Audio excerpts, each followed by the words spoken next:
Obstetric haemorrhage देख, ops और gynae में क्या डिफरेंस होता है? ठीक है। ऑप ऑप्स और गायनी में क्या डिफरेंस होता है? ऑप्स होता है ना कि मतलब एक औरत का सिर्फ बच्चा पैदा करना तो काम होता नहीं है। तो जो बच्चा वाला जो सेगमेंट है औरत का, जिसमें बच्चा पैदा होता है, कैसे होता है, कहाँ कहाँ क्या होता है, ठीक है, उसको बोलते हैं ऑब्स्टेट्रिक्स। जो हमारा पेपर वन है, गायनी जो है कि बच्चा पैदा करने के अलावा जो औरत के शरीर में भी जो भी घटना घटता है, उसको हम लोग गायनी में पढ़ते हैं। तो ऑब्स्टेट्रिक हेमरेज का मतलब क्या होगा? ऑब्स्टेट्रिक मतलब फीटल कंडीशन के कारण कोई ब्लीडिंग हो रहा है। ठीक है, कि मान लो कि कोई प्रेग्नेंट है, उसमें ब्लीडिंग हो रहा है, या प्रेगनेंसी के बाद ब्लीडिंग हो रहा है, कुछ भी ऐसा होगा, तो मतलब कोई भी मतलब प्रेगनेंसी रिलेटेड इशू ही है, तो उसको बोलते हैं ऑब्स्टेट्रिक हेमरेज। दो तरह का होता है, एपीएच और पीपीएच। ठीक है, इसको बोलते हैं एंटी पार्टम हेमरेज, पीपीएच को बोलते हैं पोस्ट पार्टम हेमरेज। पी का मतलब होता है जो पार्टम, पार्टम का मतलब होता है डिलीवरी, मतलब जो तुम्हारा होता है। ठीक है, तो ईपीएच का मतलब डिलीवरी के पहले। तो any bleeding in genital tract, कब से कब तक? 28 वीक ऑफ प्रेगनेंसी से डिलीवरी तक। ठीक है, उसके पहले का नहीं। ठीक है, और पीपीएच होता है एनी ब्लीडिंग जेनाइटल ट्रैक्ट, जो डिलीवरी के बाद और 12 वीक तक। कब तक? 12 वीक, 12 वीक तक। ठीक है, तो ये हो गया। अब डेफिनेशन क्या क्या क्या क्या होता है? देखो, नॉर्मल ब्लड लॉस कितना होता है? नॉर्मल वजाइनल डिलीवरी में होता है 500 ml, मतलब नॉर्मल वजाइनल डिलीवरी होगा, कुछ ब्लड लॉस तो होगा। सिक्स सेक्शन भी करेंगे तो कितना होता है? 1000 ml का लॉस तो होता ही होता है। ठीक है, तो अब क्या है, इतना तो इतना तो नॉर्मल ब्लड लॉस है। अगर इससे ज़्यादा हुआ, मतलब अगर एनवीडी में, नॉर्मल वेजाइनल डिलीवरी में 500 ml से ज़्यादा और सी सेक्शन में 1000 ml से ज़्यादा हुआ, तो वो हम, और या फिर जो हीमोग्लोबिन का डिफरेंस था वो एक से ज़्यादा हो गया, मतलब मान लो कि डिलीवरी के पहले हीमोग्लोबिन था 9 और डिलीवरी के बाद हो गया 8, तो हम लोग बोलेंगे आपको क्या हुआ है? पीपीएच हुआ है। फिर से बोलना। मतलब देखो, पीपीएच का तीन डेफिनेशन है। मतलब या तो नॉर्मल वेजाइनल डिलीवरी में 500 ml से ज़्यादा हुआ, क्योंकि 500 ml तक तो नॉर्मल ब्लड लॉस होता है। ठीक है, और सी सेक्शन में 1000 ml से ज़्यादा हुआ, क्योंकि 1000 ml तो तुम्हारा नॉर्मल सी सेक्शन में होता ही है। या फिर जो हीमोग्लोबिन का परसेंटेज होता है, हीमोग्लोबिन का जो डिफरेंस होता है वैल्यू, अगर वो एक से ज़्यादा डिफरेंस आया, मतलब 9 था 8 हो गया, तो उसको क्या बोलेंगे हम लोग? कि अब आपको पीपीएच हो गया है। पीपीएच पीपीएच मिला जुला के कुछ नहीं है, excessive blood loss. Excessive blood loss होगा तो हीमोग्लोबिन में डिफरेंस आएगा। हीमोग्लोबिन में डिफरेंस आएगा तो कितना डिफरेंस आएगा? तो हम लोग बोलेंगे कि पीपीएच हुआ है। जैसे ब्लड अमाउंट तो हम लोग बता दिए कि 500 ml एनवीडी में, 1000 ml सी सेक्शन में, तो लेकिन हीमोग्लोबिन में लॉस, हीमोग्लोबिन में डिफरेंस कितना आएगा ब्लड लॉस होने के कारण? तो कितना आएगा? Greater than 1%। ठीक है, उसको भी हम लोग कैटेगराइज किए, जैसे माइल्ड हुआ, अगर 500 से 1000 हुआ तो हम लोग बोलेंगे माइल्ड, माइल्ड पीपीएच है। अगर 1000 से 2000 हुआ तो मॉडरेट पीपीएच, और 2000 से ज़्यादा हुआ तो सीवियर पीपीएच। यहाँ आया? ठीक है, एक और चीज़ होता है मैसिव ऑब्स्टेट्रिक हेमरेज। मैसिव मतलब बहुत ज़्यादा, अगर 1500 ml से ज़्यादा हुआ तो, या फिर और हीमोग्लोबिन का जो चेंज हुआ 4% से ज़्यादा, मतलब पहले 10 था, डिलीवरी के बाद 6 हो गया, तो हम लोग उसको क्या बोलेंगे? आपको क्या हो गया? Massive obstetric haemorrhage. समझ आया यहाँ तक? ठीक है, आगे बढ़े। ठीक है, अब हम लोग बात करेंगे कॉज के बारे में।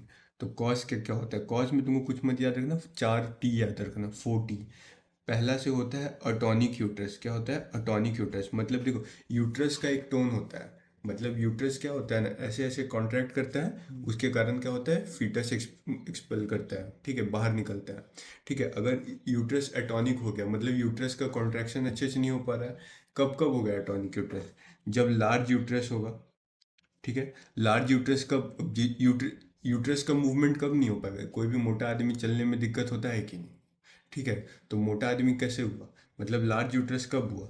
या तो बेबी बड़ा हो, जैसे डायबिटीज मेलाइटस में क्या होता है ना, बच्चा का साइज बड़ा हो जाता है। अगर औरत को प्रेगनेंसी के टाइम डायबिटीज हुआ होगा ना, मतलब प्रेगनेंसी के टाइम या प्रेगनेंसी पहले, डायबिटीज मेलाइटस में बताएंगे कैसे बड़ा होता है, क्या बड़ा होता है, और क्यों बड़ा होता है, कौन से मंथ में डायबिटीज होने के बाद बड़ा होगा, कौन से मंथ में डायबिटीज होने के बाद नहीं बड़ा होगा, वो सब बताएंगे। ठीक है, तो मिला जुला के डायबिटीज में क्या होता है कि बेबी क्या हो जाता है? बड़ा हो जाता है। या ट्विंस हुआ, ऑफ कोर्स ट्विंस होगा तो दो बेबी को एकोमोडेट करना है, तो तुम्हारे यूट्रस तो बड़ा करना ही होगा। पॉलीहाइड्रा एमनायस, पॉलीहाइड्रा एमनायोस क्या होता है, देखो बेबी कैसे रहता है मिला जुला के, एक यूट्रस रहता है, ठीक है, क्या होता है, ये यूट्रस रहता है, ठीक है, इसमें एक प्लेसेंटा होता है, ये क्या है, प्लेसेंटा। प्लेसेंटा, ठीक है, ये बेबी एक कैविटी के अंदर होता है, मान लो ये कैविटी है, ये बेबी है, ठीक है, इसको बोलते हैं हम लोग एमनायोटिक कैविटी, क्या बोलते हैं, और प्लेसेंटा और एमनायोटिक कैविटी जुड़ा हुआ होता है, ये होता है अम्बिलिकल कॉर्ड से। यहाँ तक कोई दिक्कत, आगे बढ़े, ठीक है, तो यही होता है अमनायोटिक कैविटी। अब ये जो अमनायोटिक कैविटी होता है, इसको अमनायोटिक कैविटी, इसके अंदर फ्लूइड होता है, इसको बोलते हैं अमनायोटिक फ्लूइड, क्या बोलते हैं, अमनायोटिक फ्लूइड। अब अगर ये नॉर्मल से ज़्यादा हो जाएगा तो इसको हम लोग बोलते हैं पॉलीहाइड्रा एमनायोस, क्या बोलते हैं, पॉलीहाइड्रा एमनायोस। और अगर नॉर्मल से कम हो जाएगा तो ओलिगो हाइड्रा एमनायोस। यहाँ तक आया कि नहीं, कोई दिक्कत। अगर एमनायोटिक फ्लूइड के बारे में बता दिए कि पॉलीहाइड्रा एमनायोस का मतलब क्या होगा कि अंदर में फ्लूइड ज़्यादा है, ऑफकोर्स अब अंदर में फ्लूइड ज़्यादा होगा तो ये वाला चीज़ क्या हो जाएगा, बड़ा हो जाएगा, अंदर में फ्लूइड ज़्यादा होगा तो ये बड़ा होगा, ये बड़ा होगा तो ओवरऑल क्या हो जाएगा, इसमें प्रेशर, इसमें उसके कारण कॉन्ट्रैक्शन नहीं हो पाएगा, ठीक है, अटॉनिक हो जाएगा। इन्फेक्शन, जैसे PROM, जैसे PROM pre mature rupture of membrane, जो बोलते हैं ना कि रप्चर ऑफ मेम्ब्रेन हुआ तो बेबी निकला, अब बेबी के निकलने का समय आया, कि मतलब क्या होता है कि लेबर लेबर हो रहा है, कि मतलब अब बेबी के निकलने का समय है, कैसे पता चलता है, एक होता है पेन, लेबर पेन, दूसरा होता है ये जो अमनाइटिक सैक है ना, ये क्या होता है, क्या ये जो सैक होता है वो फटता है, उससे क्या रिलीज होगा, अंदर में अमनाइटिक फ्लूइड, वही फ्लूइड आता है तो बोलते हैं कि भाई लेबर आ गया, इसको डिलीवरी करो, ठीक है। अगर इस समय के पहले हो गया, ये समय तो टर्म में होना चाहिए, टर्म टर्म प्रेगनेंसी कब होता है, 37 to 42 वीक, मतलब हम लोग बोलते हैं कि मतलब कितने महीने का जेस्टेशन, टर्म जेस्टेशन होता है तो 37 to 41 वीक। अगर 37 के पहले हो गया तो उसको बोलते हैं pre mature rupture of membrane. इसका मतलब उसको तो अभी नहीं, अमनाइटिक कैविटी को अभी नहीं टूटना था, फ्लूइड डिस्चार्ज अभी नहीं होना था अमनाइटिक फ्लूइड का, लेकिन पहले हो गया तो उसको क्या बोले, pre mature rupture of membrane, ठीक है। और उस समय प्रीमच्योर रप्चर ऑफ मेम्ब्रेन होगा, उस समय तो तुम देखो यूट्रस कॉन्ट्रैक्ट करता है, ठीक है, तो यूट्रस कॉन्ट्रैक्ट कैसे करता है, अपना उसका हार्मोनल फैक्टर है, जैसे कि प्रोस्टाग्लैंडिन है, ऑक्सीटोसिन है, ये सब, ठीक है, वो उसको क्या कराता है, कॉन्ट्रैक्ट कराता है। अब उसको क्या होता है, धीरे धीरे वो क्या होता है, यूट्रस में मतलब एक्यूमुलेट होते जाता है, ताकि जब टर्म आएगा उस समय हम क्या करेंगे, आराम से कॉन्ट्रैक्ट करेंगे और बच्चा को रिलीज कराएंगे। अगर समय के पहले अगर कैविटी टूट गया तो ऑक्सीटोसिन उसके पास इतना, या प्रोस्टाग्लैंडिन उसके पास उतना अमाउंट में जमा है कि मतलब कि वो उस समय बेबी को निकल पाए, नहीं है, तो नहीं है तो मतलब वो कॉन्ट्रैक्ट कर पाएगा, नहीं, तो उसको क्या बोल दिया, अटॉनिक यूट्रस। आया समझ में।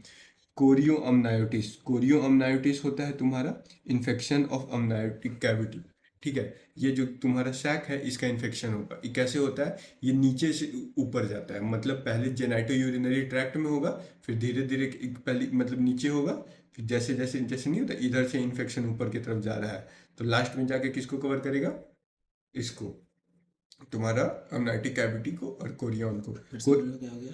देखो कोरियो अमनाइट, देखो एक चीज होता है, कोरियन का मतलब होता है प्लेसेंटा, एक चीज और बता रहा है, कोरियन का मतलब होता है प्लेसेंटा, ठीक है, और जो बेबी जब बनता है ना और कहीं डेसिडुआ लिखा रहेगा तो इसका मतलब हो गया फीटस, ठीक है। कोरियो अमनाइटिस का मतलब क्या हो गया, infection of placenta and amniotic cavity, ठीक है। तो कैसे हुआ, इनमें इन्फेक्शन कहाँ से हुआ, इन्फेक्शन ऊपर से नहीं आता कि नहीं तुम्हारे ब्लड में इन्फेक्शन हो गया वो जाके कोरियन में गया, वो होता है तुम्हारे वो जेनाइटो यूरिनरी ट्रैक्ट से, किसी को मान लो कि वजाइना में कोई इन्फेक्शन हो गया, ठीक है, वो इन्फेक्शन ट्रैवल करके ऊपर गया तो कहाँ जाएगा, वजाइना के बाद सर्विक्स, सर्विक्स के बाद यूट्रस, यूट्रस में ये सब है, उसको उसी को बोलते हैं कोरियो अमनायोटिस। यहाँ तक समझ आया, आगे बढ़े, ठीक है। प्रोलॉन्ग्ड लेबर, प्रोलॉन्ग्ड लेबर मतलब देखो होता क्या है ना कि हर लेबर कितने देर का होना चाहिए, लेबर मतलब कि आपको बच्चे निकालने में कितना टाइम लगना चाहिए, वो एक सीमित अवधि है, ठीक है, उससे ज़्यादा हमको नहीं लगना चाहिए, क्योंकि उससे ज़्यादा अगर अगर यूट्रस पे इम्पैक्ट पड़ेगा तो वो क्या है, मतलब अगर अच्छे से कॉन्ट्रैक्ट नहीं कर पा रहा है तभी ना तुमको ज़्यादा समय लग रहा है, तुम धीरे चल रहा है इसे ना तुम लेट पहुंच रहा है, सिंपल है। तो अगर इसका मतलब प्रोलॉन्ग लेबर, मतलब अगर समय ज़्यादा लग रहा है उसको निकलने में, इसका मतलब कॉन्ट्रैक्शन क्या है, कम है। कम है इसका मतलब क्या है कि वो फिर अटॉनिक यूट्रस है। तो यही है, अटॉनिक यूट्रस का ये सारा कॉज है। लेकिन मेनली तो यूट्रस अटॉनिक है, तभी ये सब के कारण अटॉनिक यूट्रस हुआ, अटॉनिक यूट्रस पीपीएच करवाया। यहाँ तक है, आगे बढ़े। एटॉनिक यूट्रस मतलब इनमें से कुछ भी दिक्कत हो तो एटॉनिक यूट्रस में। हाँ, ट्रॉमा, जैसे ट्रॉमा हो गया तुम्हारा यूट्रस में, सर्विक्स में, वजाइना में कोई ट्रॉमा हुआ तो ब्लीडिंग होगा। थ्रोम्बिन डिफिशियंसी, देखो जहाँ भी ब्लीडिंग के बारे में आएगा ये वाला चीज़ लिखना, और इसमें दो बीमारी का नाम लिखना, आईटीपी, इडियोपैथिक थ्रोम्बोसाइटिक परप्यूरा, ठीक है, और दूसरा वॉन विलब्रेंड्स डिजीज, ठीक है। थ्रोम्बिन का डिफिशियंसी। थ्रोम्बिन का डिफिशियंसी होगा, क्लॉट होगा ही नहीं, क्लॉट नहीं होगा तो ब्लीडिंग होगा, ब्लीडिंग होगा तो पीपीएच होगा। रिटेन टिश्यू, टिश्यू रिटेन कैसे, जैसे सेकेंडरी पीपीएच, मतलब सेकेंडरी पीपीएच क्या होता है ना तुम्हारा, कि आप देखो, हम सेकेंडरी पीपीएच के बारे में नीचे बताते हैं टाइप्स में। देखो होगा क्या ना, कि मान लो कि तुम बच्चा को निकाले, ठीक है, बच्चा निकल गया, प्लासेंटा था, थोड़ा सा छूट गया अंदर, तो उसको तो आज नहीं तो कल तो निकलेगा, तो जब निकलेगा उसमें ब्लीडिंग होगा, उसी को क्या बोले, रिटेन टिश्यू के कारण ब्लीडिंग हो रहा है, ठीक है, उसको बोलते हैं हम लोग सेकेंडरी पीपीएच, ठीक है। अब टाइप्स के बारे में बात करते हैं, तो दो तरह का होता है, प्राइमरी और सेकेंडरी। प्राइमरी मतलब विद इन फर्स्ट 24 आवर, मतलब अभी डिलीवरी हुआ उसके एक 24 घंटा के अंदर अंदर जो ब्लीडिंग होगा उसको हम लोग बोले प्राइमरी ब्लीडिंग। वो मोस्ट कॉमनली फर्स्ट आवर में ही हो जाता है जिसको होना रहता है। अगर सेकेंडरी होता है तुम्हारा जो 24 घंटा के बाद और 12 वीक के पहले, मतलब प्रेगनेंसी के 12 वीक, मतलब अगले 3 महीना तो कोई भी ब्लीडिंग होगा तो हम उसको पीपीएच ही बोलेंगे। किसी किसी किताब में ये 6 वीक भी लिखा हुआ है, लेकिन हम जहाँ से पढ़े वहाँ 12 वीक लिखा हुआ है, ठीक है। एक होता है एक्टिव मैनेजमेंट। 24 घंटा से लेकर 12 वीक तक हाँ, डिलीवरी का। हाँ, ठीक। ठीक है। AMTSL, AMTSL होता है तुम्हारा active management of third stage of labour. तुमको स्टेज ऑफ लेबर पता है शायद, और गायनी में बताए थे ना, हाँ वो 1 3 एक दो तीन चार, स्टेज 1, स्टेज 2, स्टेज 3, स्टेज 4, फिर से बताएं, बता देते हैं। देखो स्टेज ऑफ लेबर बता रहे, 1 2 3 4। 1 होता है तुम्हारा सर्विक्स का डायलेशन, क्या होता है, सर्विक डायलेशन। डायलिटेशन। देखो सर्विक्स क्या होगा, देखो बेबी को निकलना है किसके, सर्विक्स के थ्रू, तो सर्विक्स में ना कुछ चेंजेस आता है, ठीक है, वो मतलब थोड़ा फैलेगा, थोड़ा पतला होगा, तब ना बच्चा निकलने के लिए वो सुटेबल होगा, तो उसको बोलते हैं सर्विक्स। 2 होता है बेबी कम्स आउट, इसमें मतलब अब उसका प्रेजेंटेशन पे या किसी का हेड पहले निकलता है, किसी का बैक पहले निकलता है, अब जो भी है बच्चा निकलता है, ठीक है, कैसे भी निकले। तीसरा है बच्चा निकलेगा उसके बाद ना प्लेसेंटा निकालेंगे। और चौथा होता है 1 आवर आफ्टर डिलीवरी, ठीक है। 1 आवर आफ्टर डिलीवरी मतलब डिलीवरी के 1 घंटा बाद हम लोग उसको क्या करते हैं, स्ट्रॉन्ग मॉनिटरिंग में रखते हैं कि क्या प्रॉब्लम हो रहा है, क्यों, क्योंकि अगले 1 घंटे तक क्या हो सकता है तुम्हारा, प्राइमरी पीपीएच। यहाँ तक समझ आया, आगे बढ़े। तो active management of third stage of labour, active management of third stage of labour का मतलब हो गया कि हमको प्लेसेंटा को निकालना है, तो कैसे निकालें, तो देखो, देखो ये जो डायग्राम है ना संजीव, ये ऐसे बनाते हैं ना, तो ये जो हम पे कर्व आता है, ठीक है, इसको यहाँ पे होता है तुम्हारा अम्बलाइकस, क्या बोलता है, अम्बलाइकस। ये जो ऐसे जहाँ पे कर्व बनता है ना, यहीं पे होता है अम्बलाइकस, तो वही है, uterus is at the level of umbilicus during delivery, मतलब जब डिलीवरी होता है ना तो उस समय यूट्रस कहाँ होता है, अम्बलाइकस के लेवल पे होता है, ठीक है।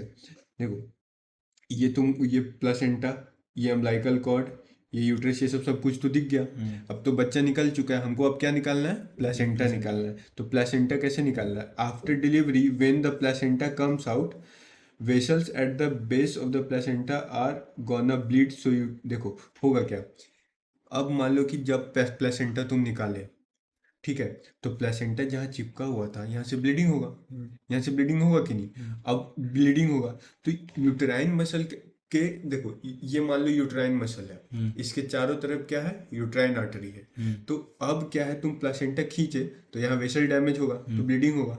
तो ब्लीडिंग को कैसे रुकता है, कैसे वो शरीर का बनावट कैसे है कि हमको उस ब्लीडिंग को कैसे रोके, तो बोले कैसे रोके, तो बोला कि मेरे चारों तरफ ही ना है भाई सारा मतलब वेसल्स।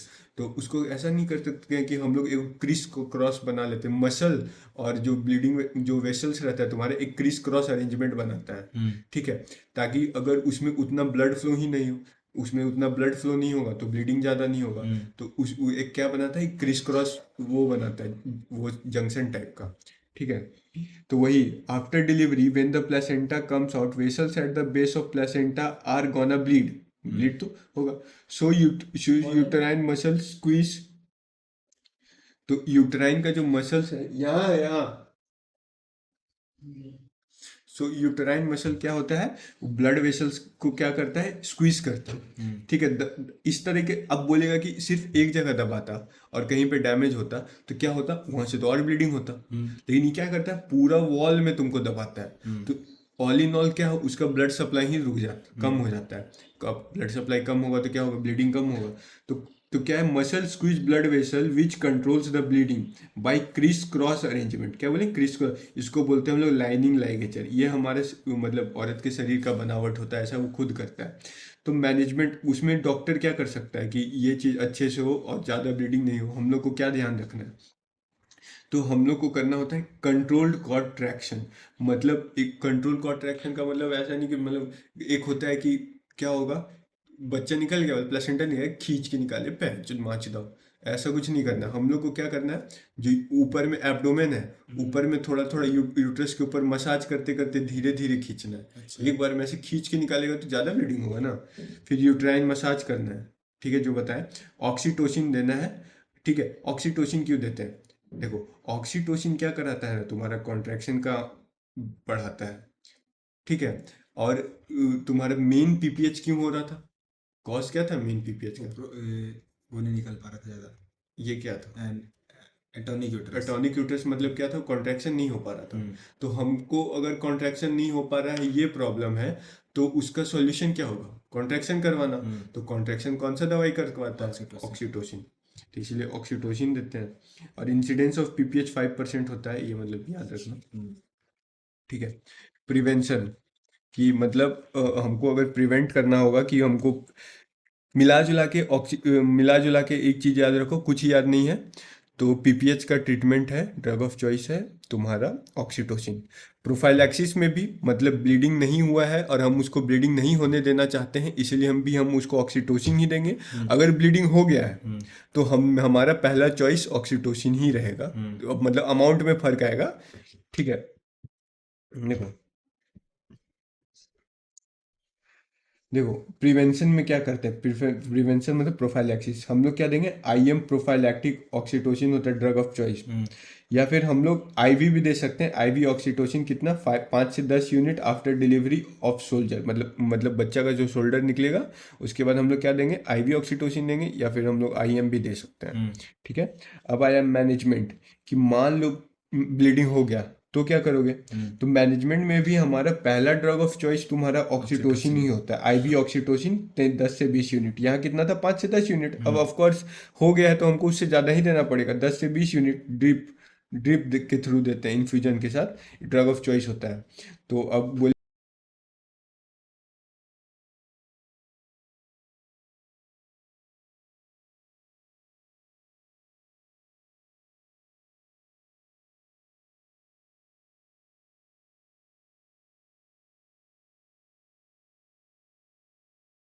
बता देंगे कि कौन सा चीज़ कैसे काम करता है। एक होता है आईवी या आईएम मिथाइल एर्गोमेट्रिन। क्या होता है, मिथाइल एर्गोमेट्रिन। मिथाइल एर्गोमेट्रिन भी कॉन्ट्रैक्शन कराता है, लेकिन मिथाइल एर्गोमेट्रिन का प्रॉब्लम क्या है ना, ये है ना एकदम क्षण में काम करता है। तुरंत क्या करेगा, इतना मतलब एकदम बहुत कम समय में इतना ज़्यादा कॉन्ट्रैक्शन करा देगा कि मतलब माँ ही चुच जाएगी। तो जैसे 0.2 mg देंगे ना तो 90 सेकेंड के अंदर ये आउट ऑफ औकात कॉन्ट्रैक्शन करा देता है। तो इसीलिए हम लोग हार्ट डिजीज में नहीं देते हैं, क्योंकि हार्ट पे ओवरलोड हो जाएगा। प्रेगनेंसी इंड्यूस्ड हाइपरटेंशन में नहीं देते हैं कि बीपी और ज़्यादा बढ़ा देगा। RH मतलब जो भी अगर कोई कॉम्प्लिकेशन है, कोमॉर्बिडिटी है, तो हम लोग बोलते हैं कि नहीं देते। मिला जुला के हम लोग देते ही नहीं है, मिला जुला के हम लोग देते ऑक्सीटोसिन ही है। ठीक है। फिर हम लोग देते हैं मीजोप्रोस्टॉल। मीजोप्रोस्टॉल क्या होता है? प्रोस्टाग्लैंडिन होता है। क्या होता है? प्रोस्टाग्लैंडिन। प्रोस्टाग्लैंडिन क्या कराता है? देखो, हम जब पहला गायनी में बताए थे, तो गायनी में बताए थे ना कि ब्लीडिंग क्यों होता है। क्योंकि देखो, पेन क्यों होता था? यूट्राइन कॉन्ट्रैक्शन के कारण। ठीक है। और तुम्हारा पेन होता था यूट्राइन कॉन्ट्रैक्शन के कारण। तो यूट्राइन कॉन्ट्रैक्शन कैसे होता था? तो जब ओव्यूलेशन होता था तो प्रोस्टाग्लैंडिन रिलीज होता था, जो कि यूट्रस के वॉल में जाके जमा हो जाता था। याद आया? कुछ कुछ याद आ रहा है? तो मिला जुला के प्रोस्टाग्लैंडिन क्या कराता है? यूट्रस का कॉन्ट्रैक्शन कराता है। तो यहाँ भी हम लोग प्रोस्टाग्लैंडिन ही दे दें तो मेरा हमको क्या कराना है? हमको कुछ नहीं करना है। हमको देखो, ब्लीडिंग को हम दो तरीके से रोक सकते हैं। एक कारण है, मेरे ब्लीडिंग होने का क्या कारण है कि कॉन्ट्रैक्शन नहीं हो रहा है, तो हम बोलेंगे कॉन्ट्रैक्शन करा देते हैं। दूसरा कारण है कि ब्लीडिंग कहीं आर्टरी में डैमेज हुआ है, वो सब हुआ होगा, या फिर जो आर्टरी में डैमेज हुआ है उसको रिपेयर कर देते हैं। यही दोनों चीज करना है हमको। एक क्या करना है तुमको? कॉन्ट्रैक्शन बढ़ाना है, और दूसरा क्या है? ब्लीडिंग आर्टरी को रिपेयर करना है या फिर करना है। तो बोले ठीक है। तो हम लोग प्रोस्टाग्लैंडिन एनालॉग दिए 1000 माइक्रोग्राम पर रेक्टम। क्या दिए? पर रेक्टम दिए मिजोप्रोस्टॉल। ठीक है। ये जो एक प्रेगनेंसी में सेफ्टी किट दिया जाता है। ठीक है, सेफ्टी किट होता है।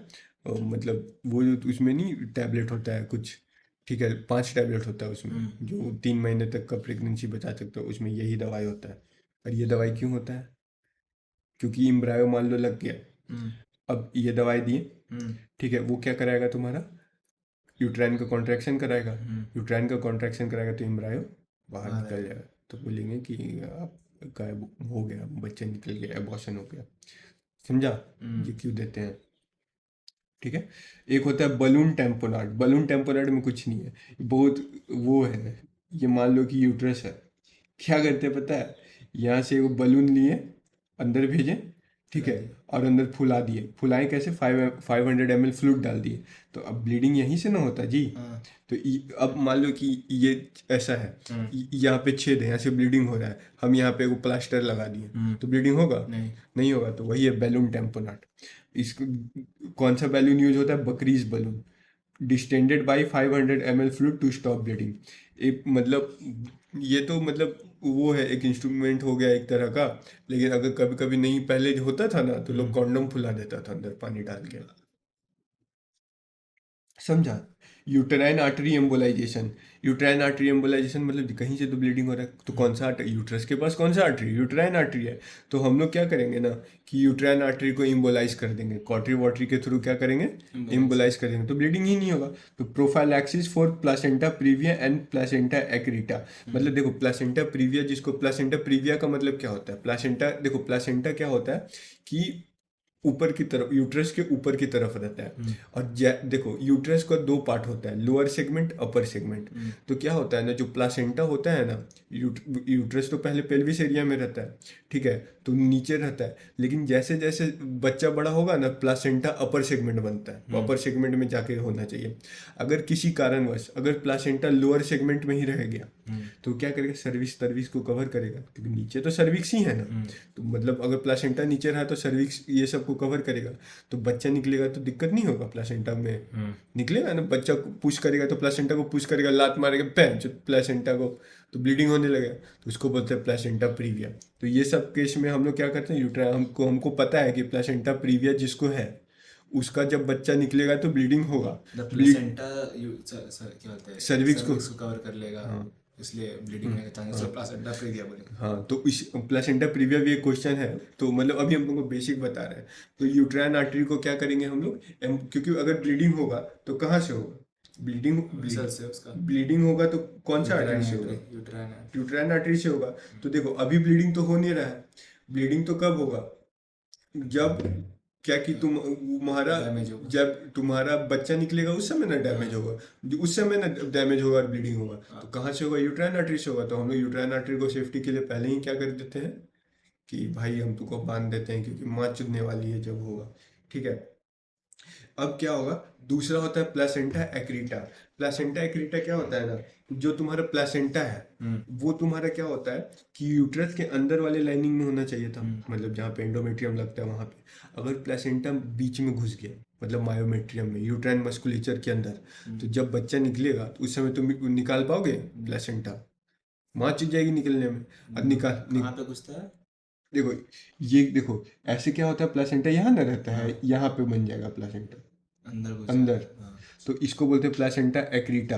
तो अब यहाँ से घुसेगा तो तुमको प्लेसेंटा तो भाई तुमको निकालना ही पड़ेगा, तो जब निकलेगा उस समय डैमेज होगा, डैमेज होगा तो ब्लीडिंग होगा, ब्लीडिंग हो तो कौन सा आर्टरी से होगा, यूट्राइन आर्टरी से। तो यूट्राइन इसमें तो आर्टरी, ज़्यादा डैमेज होगा। हाँ, तो यूट्राइन आर्टरी को इसीलिए हम लोग पहले ही करके करते हैं कि भाई प्लीज, ठीक है। फिर सर्जरी, सर्जरी क्या करते हैं हम लोग, ब्रेस्ट सूचर करते हैं, हेमन सूचर करते हैं, ठीक है, और इंटरनल इलियक आर्टरी का लाइगेशन। देखो, ये दोनों पहले बता देते हैं। ब्रेस्ट सूचर, हेमन सूचर क्या होता है ना कि यूट्रस का जो वॉल है ना, जहाँ पे मतलब देखो यूट्रस का वॉल था, ठीक है, उसी में ब्लड वेसल्स था, उसी में डैमेज हुआ था तो ब्लीडिंग हो रहा था, तो हम लोग पूरा यूट्रस का वॉल को क्या करते हैं, सूचर कर देते हैं पूरा, ऐसे ऐसे घुमा घुमा के, ठीक है, जैसे ऊन बुनते हैं वैसा, तो उसे सूचर करते हैं तो ब्लीडिंग नहीं होता। दूसरा होता है इंटरनल इलियक आर्टरी लाइगेशन।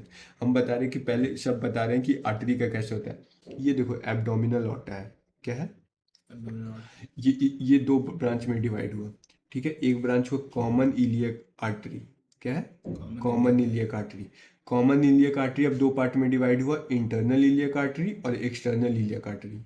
यहाँ तक कोई दिक्कत हुआ नहीं हुआ। एक्सटर्नल इलियक आर्टरी ही नीचे जाके बना तुम्हारा फिमोरल आर्टरी। तो बोले नीचे जाके तो कहाँ तक जाएगा, कौन कब बोलेंगे एक्सटर्नल, सेम पाइप है, एक जगह तक एक्सटर्नल इलियक आर्टरी बोलते हैं, आगे जाके बोलते हैं फिमोरल इलियक आर्टरी। बोले कहाँ, कब के बाद, तो बोलेंगे भाई इंग्वाइनल एनाल जैसे ही क्रॉस करोगे तुम फिमोरल आर्टरी कहलाओगे, उसके पहले तुम क्या हो, external iliac artery. Anal inguinal canal, anal inguinal canal जो हर्निया में पढ़े थे। अब जो तुम्हारा इंटरनल इलियक आर्टरी है उसका दो डिवीजन होता है, एंटीरियर डिवीजन और पोस्टीरियर डिवीजन। पोस्टीरियर डिवीजन का मतलब ब्रांच होता है तीन, मतलब तुमको याद रखना, शॉर्ट गिल्स याद रखना, शॉर्ट गिल्स को ऐसे करके डिवाइड करना, और शॉर्ट एस जी से सुपीरियर ग्लूटियल, आई से इलियोलंबर और एल एस से लंबोसैक्रल। ये तीन आर्टरी को छोड़ के जितना भी पेल्विस एरिया में तुम्हारा आर्टरी है, कोई भी सप्लाई, जैसे यूट्रस को, ब्लाडर को, लौड़ा को, लसन को, जिसको भी ब्लड सप्लाई देना है पेल्विस एरिया में, वो एंटीरियर डिवीजन देगा। तो इसका मतलब यूटेराइन आर्टरी किसका तुम ब्रांच होगा, फिर से बोलने के बाद देखो इंटरनल इलियक आर्टरी का दो branch, anterior division, posterior division, ठीक है। पोस्टीरियर डिवीजन का सिर्फ तीन ब्रांच है, सिर्फ तीन ब्रांच है, क्या है, ये शॉर्ट गिल्स जो बताए। इसके अलावा जो भी बचेगा पेल्विस, इस एरिया में, पेल्विस एरिया में, किसको कौन देगा, एंटीरियर डिवीजन। तो यूटेराइन आर्टरी भी कहाँ पे कौन देगा, एंटीरियर, क्योंकि पेल्विस एरिया में इन तीनों के अलावा कौन दे रहा है, एंटीरियर डिवीजन। तो हम लोग क्या करते हैं ना कि एंटीरियर यूटेराइन आर्टरी यहीं से ना बन रहा है जी, तो हम बोलते हैं कि भाई यहीं बांध दो। अच्छा। तो बोले कि लेकिन बांध देंगे तो बाकी लोग को भी तो ब्लड यहीं से जा रहा है, तो दिक्कत नहीं होगा। तो बोले कुछ ऐसा किया जाए ना कि पूरा नहीं बांधते, थोड़ा बांधते हैं। तो थोड़ा बांधने से क्या होगा, देखो तो आर्टरी का जो ब्लड प्रेशर है, आर्टरी का फ्लो रेट है वो तेज होता है, और वेन का स्लो होता है। तो हम लोग कुछ इस तरीके से बांधते हैं ना कि pressure of artery is equal to pressure of vein. हम लोग कुछ तो उससे क्या होगा कि ब्लड का फ्लो क्या हो जाएगा, स्लो हो जाएगा। तो उसके कारण क्या हो जाएगा, थ्रोम्बोसिस होगा। थ्रोम्बोसिस होगा तो उस समय हम ब्लीडिंग बचा लेंगे, उसके बाद तो हम मैनेज कर ही लेंगे। अभी हमको पहले ब्लीडिंग रोकना है, तो थ्रोम्बोसिस करवाएं हम लोग, स्नग लाइगेचर बोलते हैं इसको, क्या बोलते हैं, हल्का टाइट करने को स्नग लाइगेचर बोलते हैं। यहाँ तक समझ आया।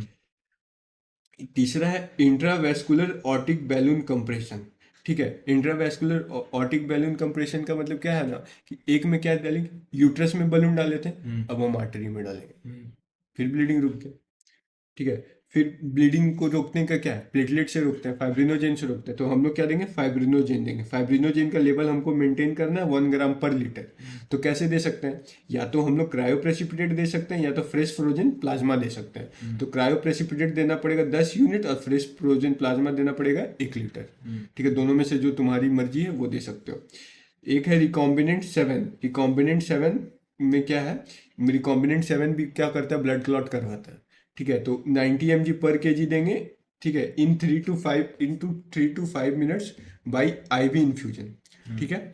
फिर और तीसरा देते हैं इंजेक्शन कार्बोप्रोस्ट। कार्बोप्रोस्ट भी क्या होता है, तुम्हारा प्रोस्टाग्लैंडिन ही होता है, ठीक है। थेराप्यूटिक गोल्स, मतलब हम ये करके क्या अचीव करना चाहते हैं, तो हम बोलते हैं कि भाई हीमोग्लोबिन कम से कम 8 से ज़्यादा होना चाहिए औरत का, नहीं तो दिक्कत हो जाएगा। प्रोथ्रोम्बिन टाइम क्या होना चाहिए, नॉर्मल से 1.5 गुना ज़्यादा, 1.5 गुना कम, ठीक है। प्लेटलेट काउंट अच्छा खासा होना चाहिए, ठीक है। अगर नहीं तुमको दिक्कत हो रहा है तो तुमको क्या होगा, ब्लड चढ़ाना पड़ेगा। तो ब्लड इमीडिएट में क्या है, O नेगेटिव ब्लड ग्रुप देते हैं, ठीक है। अगर फिर तुम अभी तुमको कुछ नहीं मिल रहा है तो इंस्टेंटली तुमको करना है तो क्या देंगे, O नेगेटिव देंगे, क्योंकि उसमें कोई मतलब एंटीजन एंटीजन वाला एंटीबॉडी वाला झंझट नहीं है, ठीक है। तो फिर जब ब्लड मिल जाएगा तो हम लोग बोलेंगे भाई सेम ब्लड है ना, उसको 4 यूनिट चढ़ाओ। तो 4 यूनिट कैसे चढ़ाए, तो बोलेंगे दोनों हाथ में 14-14 गॉस का 2 कैनुला लगा दो, दोनों हाथ में 14-14 गॉस को 2 कैनुला लगाओ और दोनों हाथ से ब्लड चढ़ाओ। तो वही है 4 units of matched group through 214 Gauss IV cannula. समझा यहाँ तक, कंप्लीट PPH